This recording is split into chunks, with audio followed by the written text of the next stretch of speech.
I'm Chad Scaling, Deputy Superintendent. I promised Julie Johnson that I put this microphone on that I would not sing. So no one wants to hear a bad rendition of Boys to Men. So thank you this afternoon. It's my privilege to be able to facilitate this last year, to see this. Our round table here with our alumni was amazing to be a part of, and we appreciate you being here and doing this for us. It's not often that we as educators get to hear from students, former students that have been through the district and come back to share their story. So thank you very much for being here. Appreciate that. Thank you.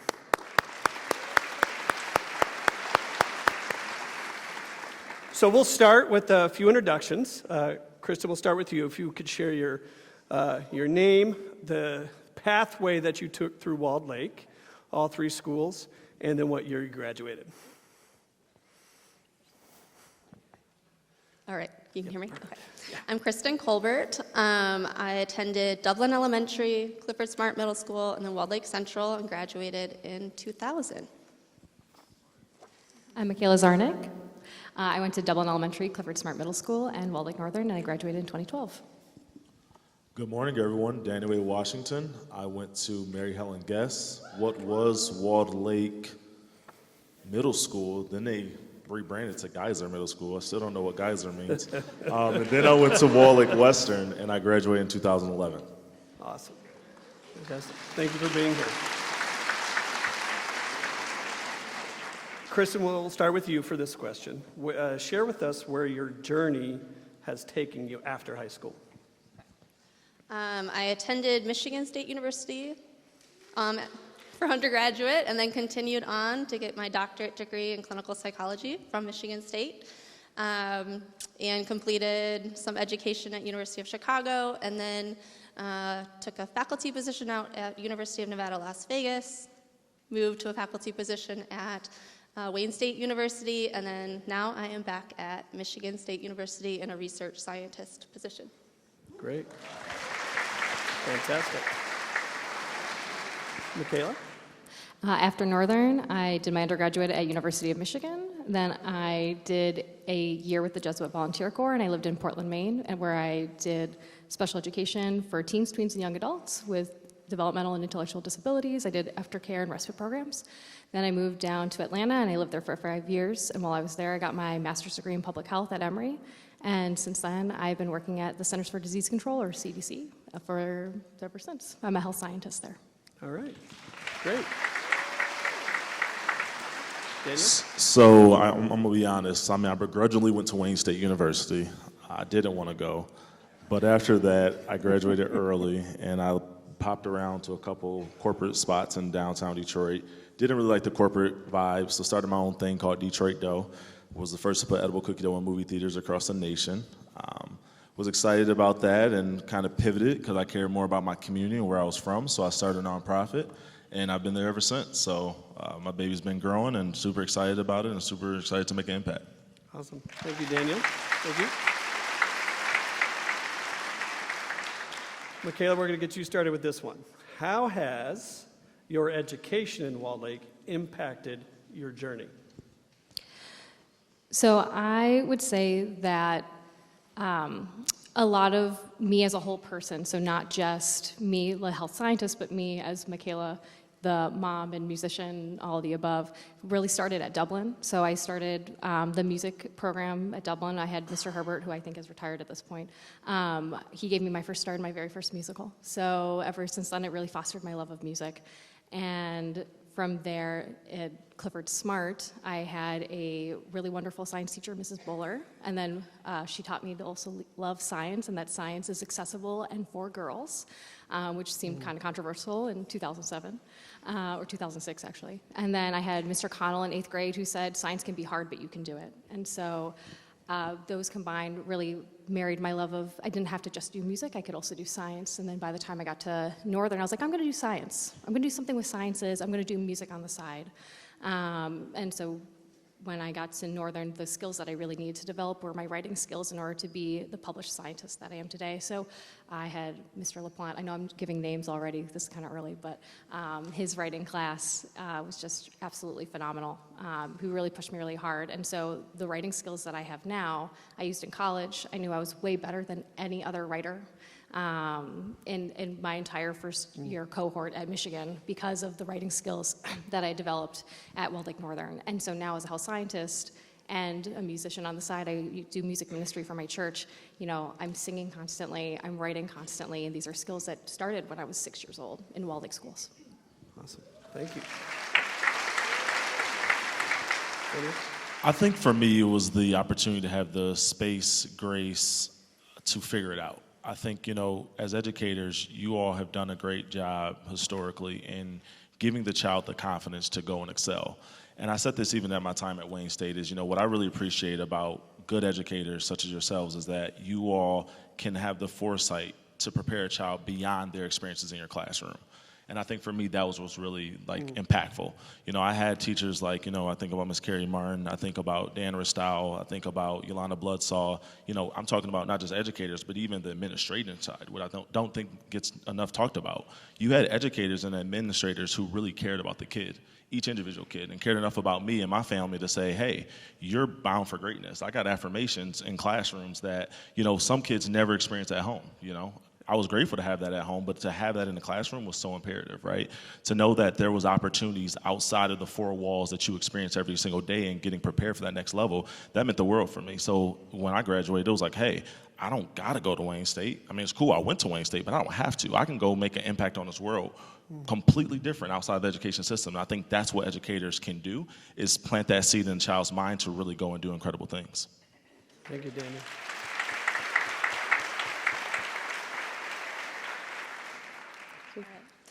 I would say, you know, really, I guess, helping kind of develop this very strong kind of foundation academically and especially with writing as well, which for me also was really important for my undergraduate training, my graduate training, and my current career, because I also spend a lot of my time writing and publishing.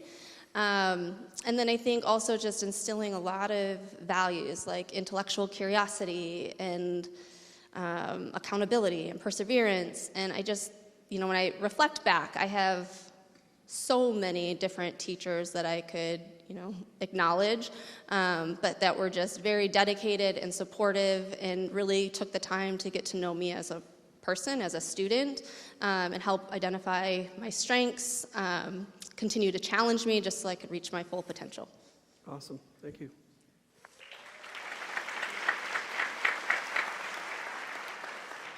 Daniel, you get to start with this one. We're going to see what is your favorite or most memorable experiences from Weld Lake, all three levels, elementary, middle school, high school. So for me, real quick, elementary school probably was recess. Middle school, I'm not sure. I went to middle school. I wish the teachers probably felt the same way. And for high school, toga day. All right? All three experience memories from each three levels, if you can. So elementary school, it was Ms. Carrie Martin having, to me, the most creative ways of like latching on to kids. So we had weird things in the classroom. Like we had, I think at one point, gecko or a salamander, something to that extent. And it was like, why do we have this in the class? So that was super dope. I super enjoyed that. Now to the day, I don't like anything like that, but still, I liked it as a kid. In middle school, I would say it was just kind of being, I don't know, I guess, an oak tree amongst little trees. Like I feel like I was always an athletic kid, so Dan Ristow just like kind of leaned in on me, and I was kind of, because I got a nickname called Cheat Code because I was the same size I am now in middle school. So that was kind of cool, just to kind of always think that I was going to go pro or go somewhere that I clearly wasn't going to go. And then in high school, I'll be honest and say like, it was just a transformation. I mean, I walked into high school being like, I'm going to ruin this world. And I walked out of there being the most polite, mild-mannered, award-winning kid that I feel like Western ever saw. So I think for me, it was just a transformation. It was like the villain story from from elementary school, not wanting to do the morning announcements, to literally being prom king and most outstanding senior of the year award at Weld Lake Westerns. All right. Great memories. Thank you, Daniel. Kristen? Yeah. Okay. Elementary school, I think it would be attending art camp, which I don't even know how that happened, but I just remember like the art teacher selected a couple students, and then it was some district-wide type of thing. That was, I really loved art, and so that was something that does, I guess, stick with me today. Middle school, also a complete blur. I have no real memories aside from like the social development and building, friendships from middle school.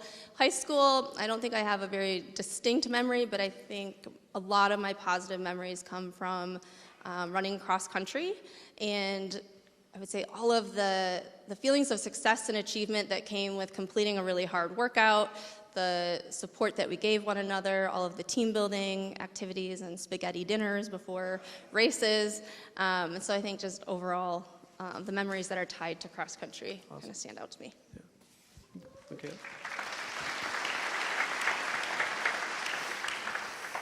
And for me, so Dublin, when I was growing up, the ice cream social was a really big thing. I don't know if anyone remembers that. Yeah. And at the ice cream social, my grandpa is the luckiest man in the entire world, Jimmy Hill. And he got me my first bike at an ice cream social. He got me my first American Girl doll at an ice cream social. And he got me my first Game Boy at an ice cream social because Jimmy Hill never loses anytime he puts his name in a raffle. So favorite memory was that at Dublin. That happened several years. At CHS, my favorite memory, and this is something that we still talk about, we talked about it at our 10-year reunion, is Mrs. Bowler. Anyone who went to CHS, she ate an apple, and it was something about like testing hypotheses was like the lesson itself. But that day, I had lost my glasses, and so I couldn't really see anything that happened. And I just see she was holding something white in her hand, and then it was out of her hand, and the whole classroom goes, "Whoa!" And they're all like yelling, and I was like, what happened? But apparently that was a very big thing, and we still talk about it. And it's a big for me because that was the day I lost my glasses. And then senior year at Walled Lake Northern, I was Reno Sweeney right on the stage in Anything Goes, and that has really stuck with me. No one works harder than a bunch of musical kids, so that really put a lot of grit and love and tears into that show, and it'll always have a special place in my heart. Great, thank you.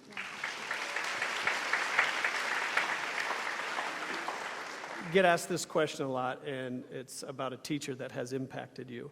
And for me, one that always stands out was my 8th grade math teacher, Mr. White. And it was because with one look, right, you knew that A, you didn't give your full effort and you disappointed him, but at the same time you knew with that look came the support that you needed to be able to move on. So, Kristen, we're going to start this question with you.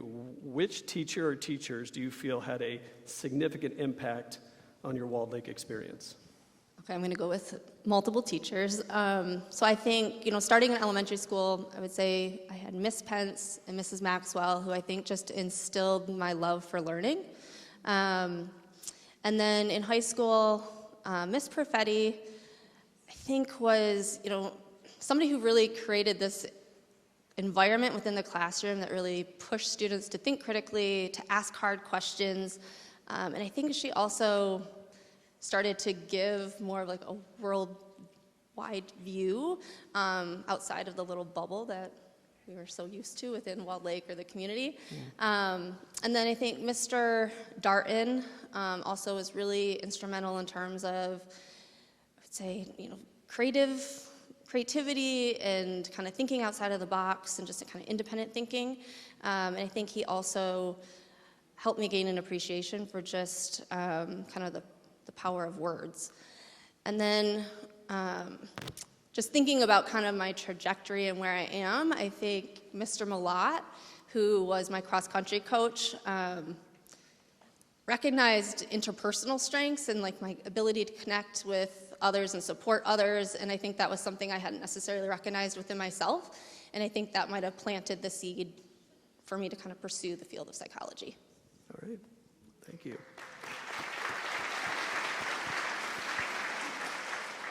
Well, I already kind of listed off some of my teachers in my first response. So I'll shout out an administrator that I thought was also helpful. So Mr. Froning, who I just recently learned has retired this year.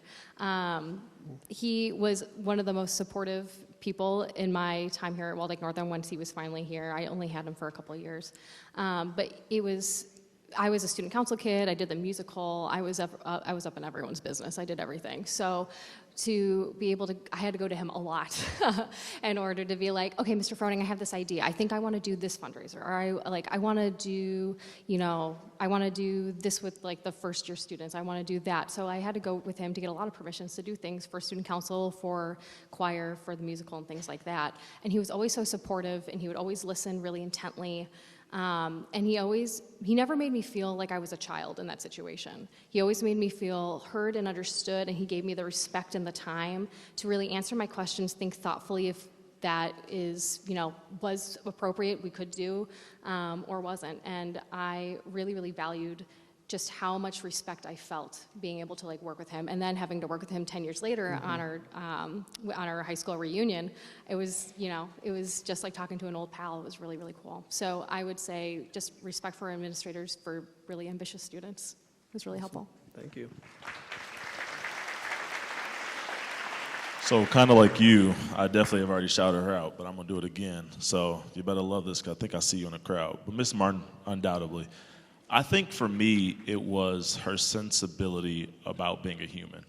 I'm not going to lie and sit up on stage and tell you guys that Walled Lake has always been this diverse, very beautiful school district. When we came out in 1999, I was maybe one of two African-American families, right?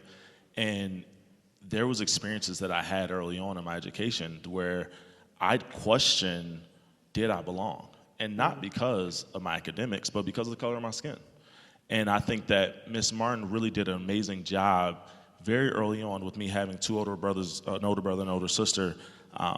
She just did a great job really seeing us and understanding some of the issues and some of the plight we had. And, not to get emotional, but I recently lost my mom, and sorry.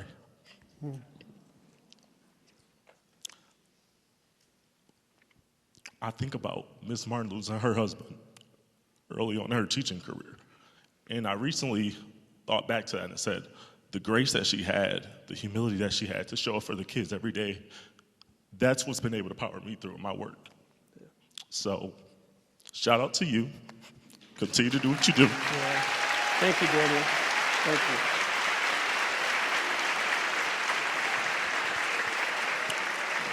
Because what I think it instills in a youngster is that you can still show up for things that you care about. There's duality in that. So despite her loss, she was able to show up for her kids. She was able to show up for a school. She was able to show up for a job. And it's been able to impact me beyond measure. So when I lost my mom late last year, 5 days later, 6 days later, I showed up for my community. I dressed up as Santa Claus. I gave out gifts. I smiled, and I had grace and poise to me. And that's because of her and my mother. So thank you. Thank you, Daniel.